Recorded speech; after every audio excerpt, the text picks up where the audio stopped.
भगवान की परम भागवत कथा की जो महिमा है, महात्म, उस महात्म्य की कथा में हम सभी लोग प्रवेश करते हुए किस प्रकार से नैमिषारण्य के पावन धराधाम पर श्री सूजी महाराज और शौनकादि ऋषियों का संवाद हुआ, सत्संग हुआ। और इस संवाद के मध्य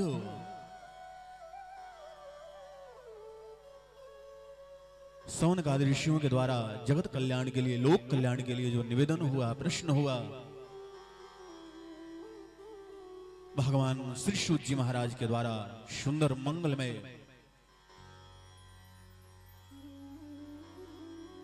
भागवत कथा का आरंभ हो।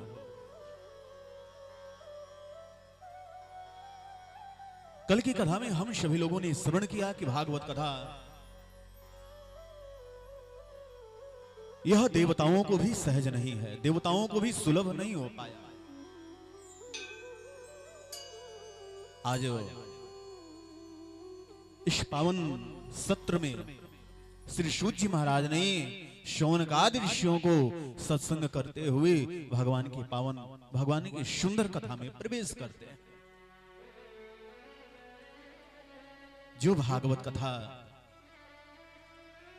भगवान गुरुदेव ने इस संसार में जो सबसे बड़ा भय है, जिसका नाम मृत्यु है, उसके निवारण के लिए ही भगवान गुरुदेव ने इस भागवत कथा का गान किया है। कलौ कीरेण भासिता,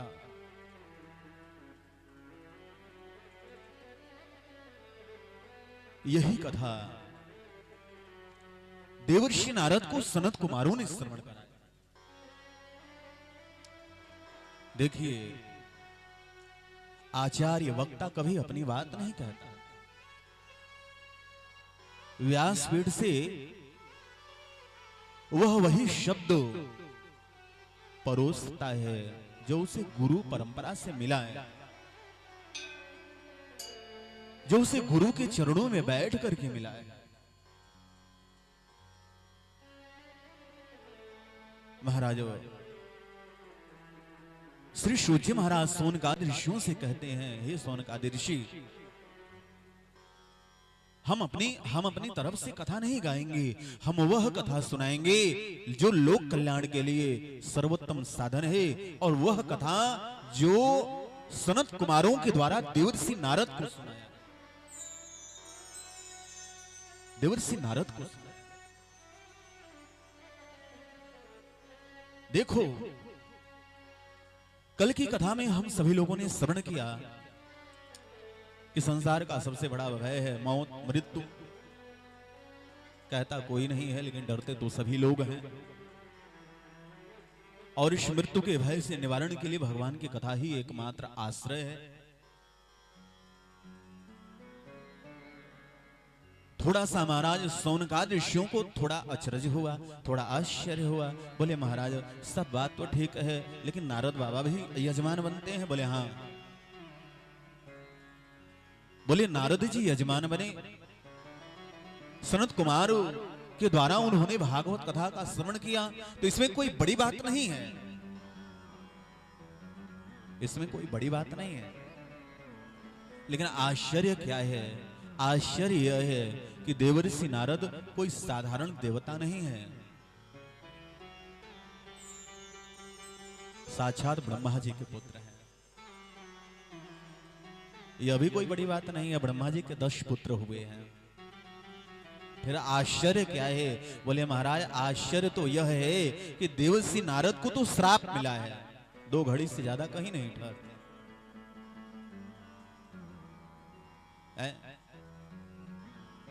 दक्ष का श्राप, जो 2 घड़ी से ज्यादा कहीं ठहर नहीं सकता, रुक नहीं सकता, फिर यजमान बनकर के वह 7 दिन कथा कैसे सुने?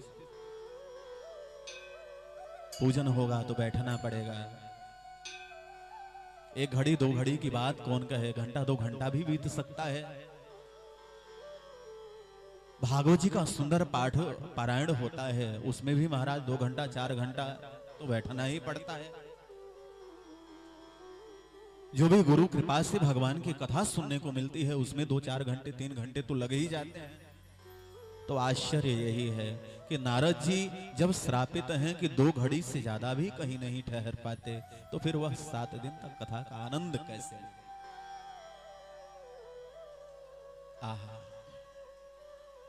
सुंदर मंगलमय कथा में श्री सूत जी महाराज प्रवेश करते हुए कहते हैं, हे सौनकादि ऋषियों, आप बड़े सावधानी से श्रवण करें, सावधान तया शृणु। देखिए यहां एक सूत्र है, यहां एक भगवान गुरुदेव का एक संकेत है। अभी कथा आरंभ हो रही है, आरंभ होने से पहले यजमान को सावधान करते हैं। देखो, अगर बाजार में हम जावे 1000-2000 रुपए का यदि कोई वस्तु क्रय करना हो तो ये नहीं कहेंगे कि भैया आराम से जाना, लेकिन बात अगर 2-4 लाख रुपए की हो तो एक बार नहीं 10 बार बोलेंगे भैया थोड़ा सावधानी से जाना, ध्यान देना कहीं जेब फटा तो नहीं है, थैला फटा तो नहीं है? रिजर्व बैंक के पास खड़े हैं, 2-4 लाख रुपए की जरूरत पड़ी, निकाल लिया और किसी विश्वास पात्र को देना हो तो एक बार धीरे से कान में जरूर बोलते हैं थोड़ा आराम से जाना, सावधानी से जाना, जमाना खराब है। महाराज इतनी बड़ी कथा श्री सूत जी महाराज कहने लगे, कोई आश्चर्य की बात नहीं है कि देवर्षि नारद जी श्रोता कैसे बने।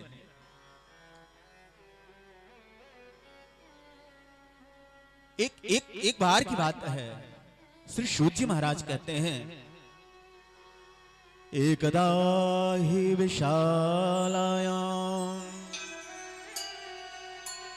चत्वार ऋषियो मला सत्संगार्थं समायाता ददृशुस्तत्र नारद। एक समय की बात है, विशालापुरी कहते हैं बद्रीनाथ को, विशाल नाम के राजा के द्वारा उस नगरी की स्थापना हुई है तो नाम उसका विशालापुरी भी पड़ गया। भगवान के जो प्रथम अवतार हैं, जो सदा सर्वदा बालक ही रहते हैं, जिन्होंने भगवान से ये वरदान मांगा है, हमारी कभी युवा हमारी कभी जवानी ना आवे, हम सदैव बालक बने रहे। बालकों में एक गुण होता है, बालक अबोध होते हैं, हृदय के सरल होते हैं, हृदय के सच्चे होते हैं। सनत कुमारों ने तो भगवान नारायण से यही वरदान मांगा है कि हम सदैव सरल रहेंगे, जब बड़े नहीं होंगे धन की जरूरत नहीं पड़ेगी, परिवार कुटुंब की लालसा नहीं होगी, जब हम बड़े नहीं होंगे आवश्यकता नहीं होगी, हमारी जो इंद्रियां हैं वह हमारे वश में रहेंगी। सत्संग का भाव हुआ और सत्संग के भाव से देखिए,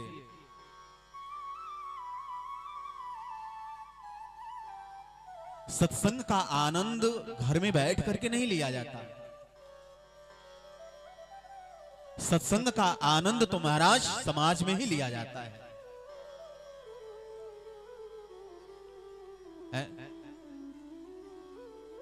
लेकिन हाँ, सत्संग का स्थान होना चाहिए। हर स्थान हर सभा सत्संग की नहीं होती है। जहां श्रोताओं जिनके जीवन में सरलता हो, जिनके जीवन में भगवान के प्रति आस्था हो, वहां सत्संग है। नहीं तो महाराज भीड़ भाड़ में कोई सत्संग होता है क्या? सत्संग तो कथा में होता है, सत्संग तो पांडाल में होता है, सत्संग तो तीर्थों में होता है, मंदिरों में होता है। भीड़ भाड़ में कोई सत्संग नहीं होता है। भीड़ भाड़ का अगर संधि विच्छेद करिए तो एक तरफ भीड़ होती है, एक तरफ भाड़ होता है।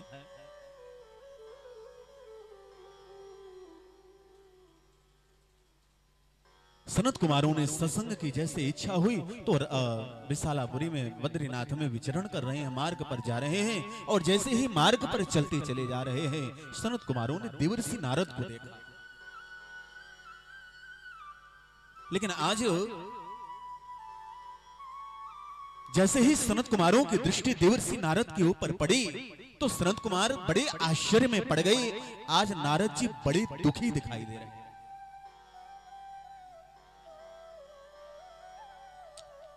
आज नारद जी बड़े दुखी दिखाई दे रहे हैं।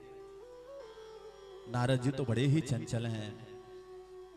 रोम रोम जिनका नारायण नारायण का शब्द गुणगान करता है, थिरकते रहते हैं। आज आज वह नारद जी मुख मलिन है, मन उदास है, शरीर पर कोई आभा नहीं, कोई कांति नहीं है, तेजहीन। सनत कुमारों ने जैसे ही देवर्षि नारद को देखा तो कहने लगे, हे नारद जी क्या बात है, कहां जा रहे हो? कथम ब्रह्मण दिन मुख कुतश्चिंता तुरो भवा। किस बात की चिंता है? आपकी दीनता का कारण क्या है? हे नारद जी क्या बात है? आज आपका मुख तेजहीन दिखाई दे। कुतश्चा गमनम तवः, कहां से आ रहे हो और कहां जा रहे हो? बताओ क्या बात है?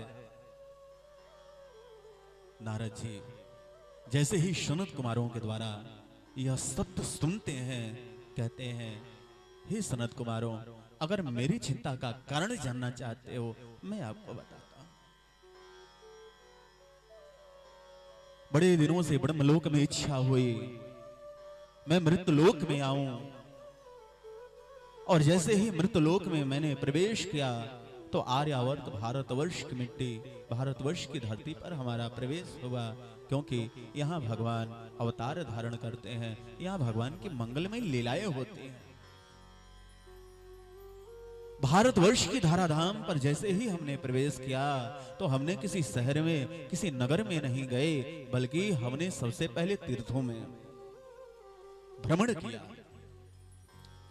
और तीर्थ भी महाराज कोई एक दो तीर्थ नहीं, पुष्करम च प्रयागम च काशीम गोदावरीम तथा सेतुबंध रामेश्वर, बड़े बड़े तीर्थों में। फिर क्या हुआ? बोले महाराज तीर्थों में जाना कोई बड़ी बात नहीं है, लेकिन दुख इस बात का हुआ कि तीर्थों में जाकर के भी मन को शांति नहीं मिली, मन को सुख नहीं मिला। अरे भैया, गृहस्थ जिंदगी में, गृहस्थ जीवन में अगर थोड़ी थोड़ी बात पे लोग कलह करते हैं तो तीर्थों का बार बार नाम लेते हैं। हम अयोध्या चले जाएंगे, हम काशी चले जाएंगे, हम वृंदावन चले जाएंगे। तीर्थों में तो साक्षात भगवान का ही वास होता है। फिर तीर्थों में आपको जाने के बाद क्या, क्यों तीर्थों में सुख आपको नहीं? बोले देखो, तीर्थों में आनंद तो है, गोविंद की कृपा तो है, संसार का कोई भी तीर्थ हो, लेकिन सुख इसलिए नहीं मिलता कि घोर कलिकाल का प्रभाव। आज तीर्थों में भी नास्तिकों का बोलबाला हो है, जिनके दिल में रत्ती मात्र भी भगवान के प्रति श्रद्धा नहीं है, जिनके जीवन में कोई पात्रता नहीं है, ऐसे नास्तिक लोग भी आजकल तीर्थों में बड़ी बड़ी हवेलियां बनवाए।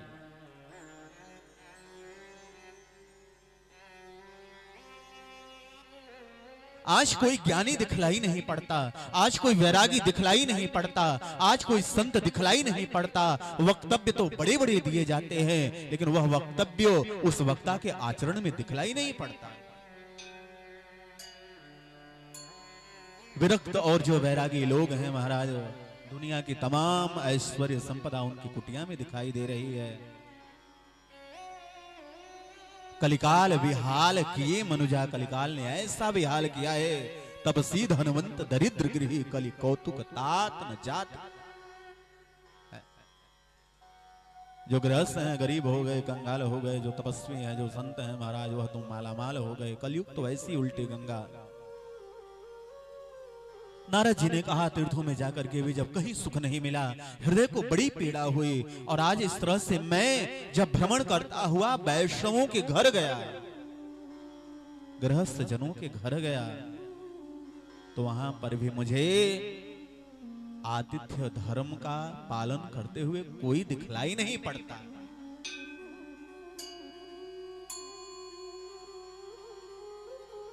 जिन वैश्यों के घरों पर महाराज प्रधान दरवाजे पर, द्वार पर प्रवेश नगर के जय सब काजा। सत्यमेव जयते।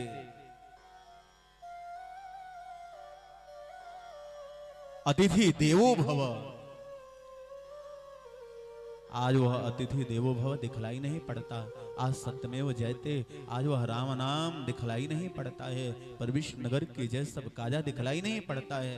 अब तो कुछ भी नहीं दिखता है, और यदि दिख भी गया 2-4 घरों में तो महाराज कुत्ते से सावधान है।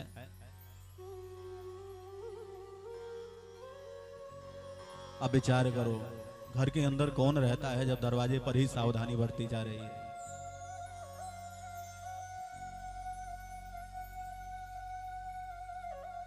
आज भगवान की कृपा से हर घर में सुख है, ऐश्वर्य है, धन है, खाने को रोटी है, लेकिन शांति नहीं है।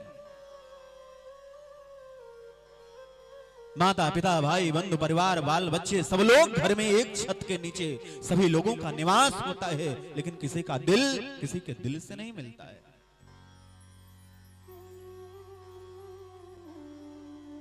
घरों में ऐसी दरार,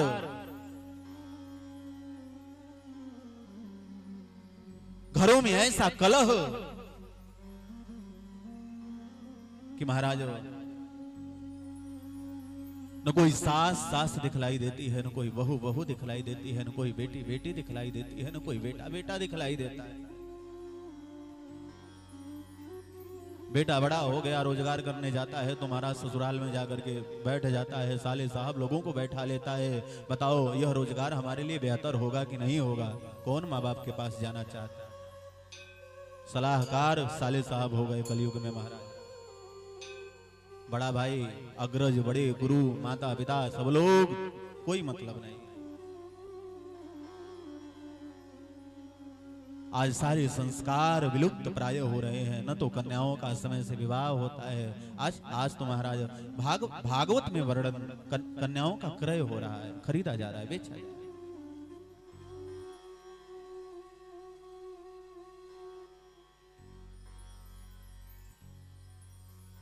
महाराज देवर्षि नारद कहते हैं, जब इस प्रकार से वैष्णव के घरों की यह दशा देखा तो बड़ा ही दुख हुआ, हृदय द्रवित हो गया, मन क्लेशाकांत हो गया। और आज जैसे ही व्याकुल हृदय से उन गृहस्थियों के चौखट को छोड़ करके आगे बढ़ा, वृंदावन धाम की तरफ आया, और जैसे ही यमुना के किनारे चलने लगा तो उसी समय एक स्त्री आंखों के सामने बैठी हुई दिखलाई।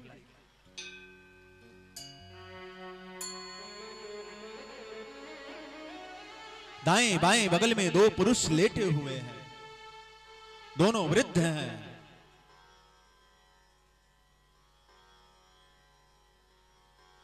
उस स्त्री के पास और भी स्त्रियां उसे बार बार उसे समझाती हैं, बार बार आश्वासन देते हैं, लेकिन वह स्त्री का रोना बंद नहीं होता। नारद जी ने एक बार पलट करके देखा, सोचे यहां कोई पुरुष नहीं है, चलो कहीं ऐसा ना हो अगर हम इनके पास जावें तो ये ऐसा भी प्रश्न हो सकता है कि आप महात्मा हमारे इस स्त्रियों के समाज में क्या आवश्यकता। आगे बढ़ गए। नारद बाबा जैसे ही आगे बढ़े उसी समय वह रोती बिलखती स्त्री ने कहा है, बाबा भोवो साधो क्षणम तिष्ठो मच्चिंतामपि नास्तयो दर्शनम तव लोकस्यो सर्वताघहरम परम।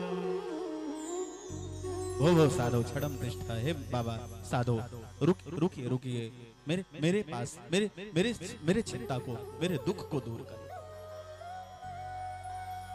नारद जी गए। हे देवी, विचार करते हैं यह दिव्य स्त्री बिलख तो रही है, लेकिन इनका स्वरूप बड़ा ही दिव्य है।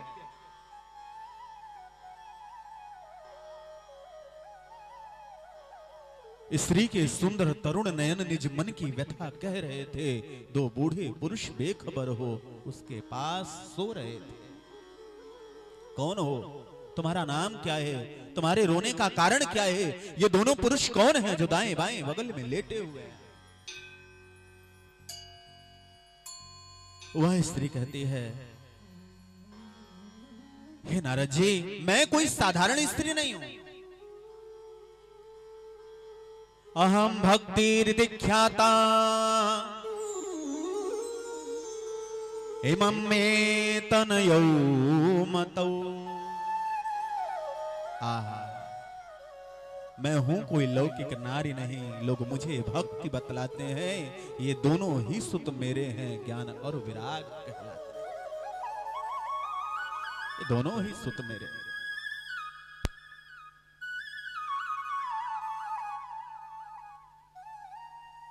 देवर्षि नारद ने कहा है, हे देवी, यह ज्ञान है, यह वैराग्य है, तो इसके कारण रुदन क्या बात है। माता भक्ति सारी पीड़ा बताते हैं, रोने का कारण बताते हैं कि हे नारद जी, मेरा संपूर्ण जीवन आपके सामने समर्पित है।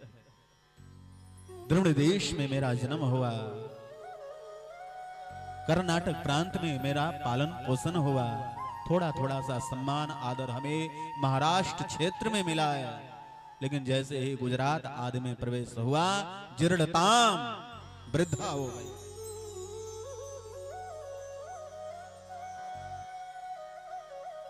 कलिकाल के प्रभाव से महाराज सारे समाज के लोग धीरे धीरे दंभ का आश्रय ले रहे, पाखंड का आश्रय ले रहे हैं। आज कोई यज्ञ भी होता है, कोई कथा भी होती है, उसमें आत्म उद्धार का भाव ही नहीं रहता।